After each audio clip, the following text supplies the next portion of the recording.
On September 3, 2025, the world watched in awe as China marked the 80th anniversary of World War II's end with a military parade of staggering scale and grandeur. This was not just a display of military might, but a spectacle that captured the attention of nations worldwide. Tanks thundered through Tiananmen Square, their engines echoing through the historic site.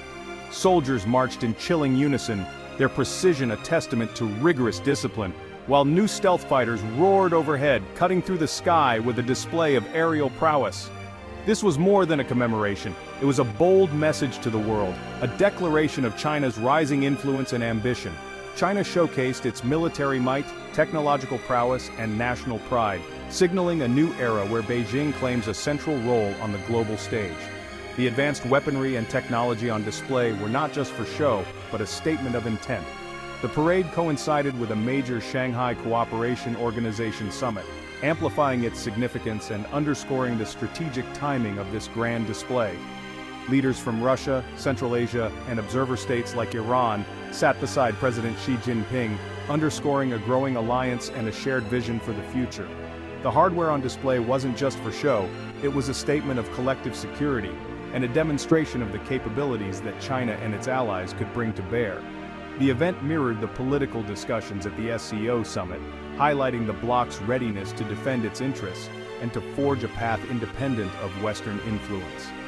With tensions rising between the West and the China-Russia alliance, the parade was a direct response. China would not be cowed by Western pressure or intimidation. Beijing signaled it could build its own security architecture, independent of US dominance, and was prepared to lead in a new global order. For Chinese citizens, the spectacle fueled national pride and reinforced the narrative of a rejuvenated, powerful China, ready to reclaim its place in the world.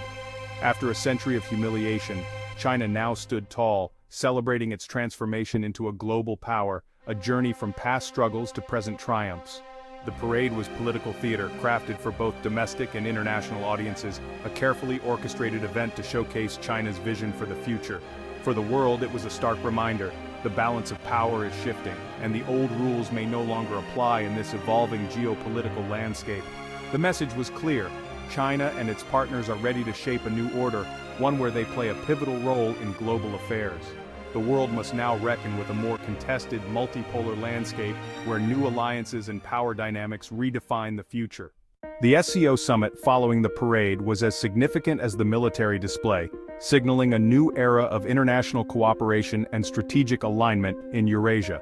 Founded in 2001, the SCO has evolved from a modest regional forum into a major political and economic bloc, steadily expanding its influence and ambitions over the past 2 decades.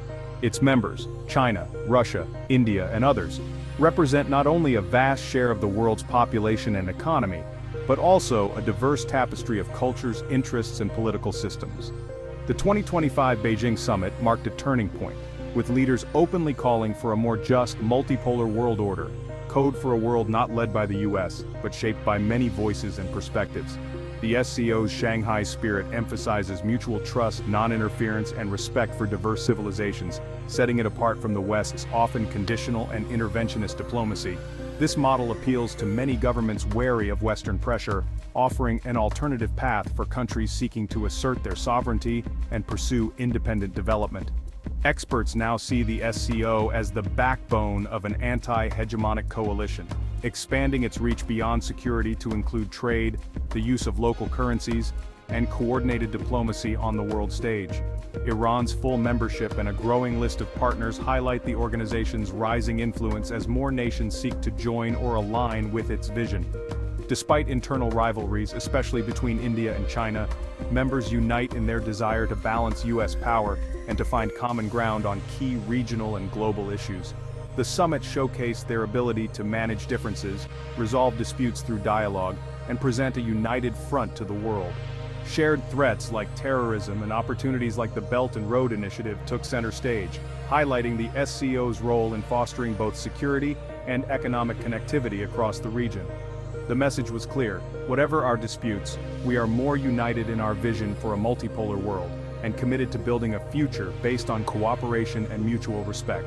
The SCO is no longer just a forum for dialogue, It's a force actively shaping the contours of the new global order, influencing decisions far beyond its borders.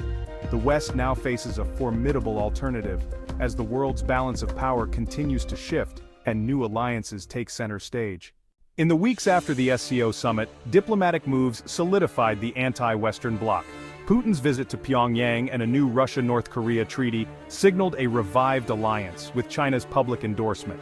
This axis of sovereignty frames itself as defensive, protecting national independence from outside interference. The bloc argues the West uses rules-based order to maintain dominance, while they defend sovereign equality. Their language emphasizes stability, development, and civilizational diversity, directly challenging Western universalism.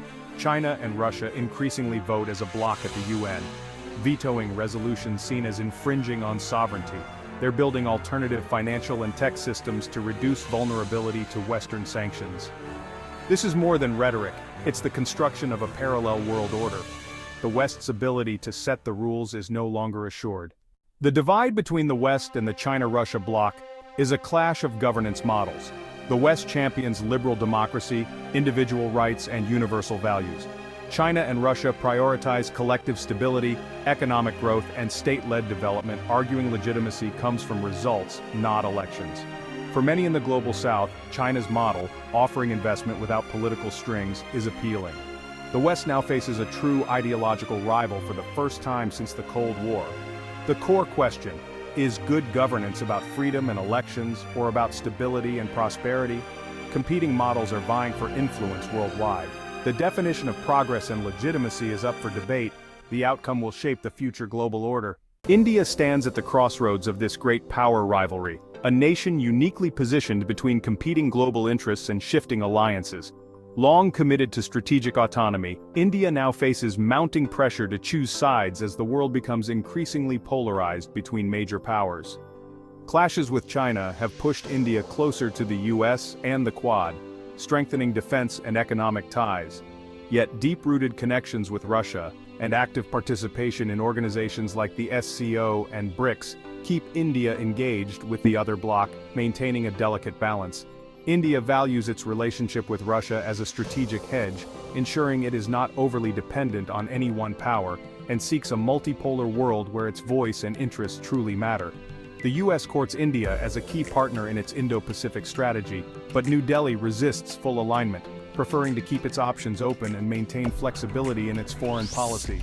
India's choices in the coming years will shape not just its own destiny, but also Asia's future, either strengthening the democratic coalition or acting as a crucial swing state that can tip the balance. The stakes are high, and India's balancing act is more precarious than ever, requiring careful calculation and diplomatic finesse. Its decisions will be guided by cold national interest, weighing security, economic growth, and global influence above all else. In a divided world, India's path remains pivotal. Its actions and alliances will echo far beyond its borders, shaping the global order for years to come. The world is moving beyond the era of American dominance into multipolar competition. New power blocs are forming: the US-led West, the China-Russia revisionist coalition, and a third group of non-aligned powers like India, Brazil, and Turkey. These middle powers exploit great power rivalry to maximize their leverage. Global institutions are paralyzed by rivalry, making consensus on issues like climate change harder to achieve. Smaller exclusive clubs like the G7 SCO and BRICS are rising in importance. Competing economic and technological ecosystems are emerging with different standards and supply chains. The world is fracturing into rival blocs. The new order is complex, unpredictable, and far less stable than before. Navigating it will require new strategies and alliances. Nowhere is the shift in power more visible than in Asia. The old US-led security system is under strain as China's rise alters the landscape. Asian nations hedge, deepening economic ties with China while maintaining security links to the US. The US is building new groupings like the Quad and AUKUS to balance China, but risks dividing Asia into rival camps. Regional actors like Vietnam, Indonesia, and ASEAN face tough choices. The future of Asia's security order is still in flux. The region's decisions will shape the global balance for decades. For Washington, 2025 brings a profound challenge to its global primacy. The rise of a China-Russia bloc forces the US to rethink its strategy. Hawks call for robust containment, realists urge restraint and offshore balancing, internationalists hope for renewed cooperation. Each approach has risks: escalation, naivety, or loss of influence. The challenge is to deter aggression, allow for cooperation, and accept the limits of American power. The US must adapt to a world where it is one major power among several. The right strategy will define America's role in the new era. The stakes are nothing less than global stability. The choices made now will echo for generations. As of September 2025, the world is more contested and uncertain than ever. Upcoming events like the G20 summit and arms control talks will reveal whether cooperation is still possible or if rivalry will deepen. Failure to reach new arms agreements could trigger a dangerous nuclear arms race. Flashpoints like Taiwan, the Korean Peninsula, and Ukraine threaten to ignite direct conflict. In this tense environment, a single miscalculation could have global consequences. The post-American world is not one of decline, but of diffused power. The rise of the anti-Western bloc marks the end of unipolarity and the return of great power politics. The coming years will be defined by competition, not just for power, but for ideas and legitimacy. The challenge is to manage rivalry peacefully and cooperate on shared threats. The future depends on the choices leaders make now.